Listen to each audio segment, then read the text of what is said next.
আপনি আসতে পারেন, এর লেগে আর সব সময় আমি ওযু কইরা থাকি। আজকেও আমি ওযুর হালতে আছি। বুঝছি আজরাইল ভাই আপনি বুঝি আমারে নিতে আইছেন।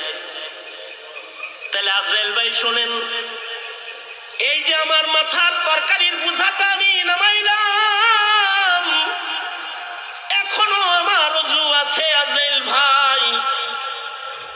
এই যে আমার কাঁধের গামছাটা, এটাই হলো আমার জায়নামাজ। কোন জায়গায় যদি নামাজ রক্ত হইয়া যায়, মসজিদ যদি দূরে রায়, এই মুসল্লা বিছায় পা ওযু আমি আমার রবের কদমে দাঁড়ায় যাই। এখন পা ওযু আছি, কাঁধের গামছাটা এটা আমার জায়নামাজ।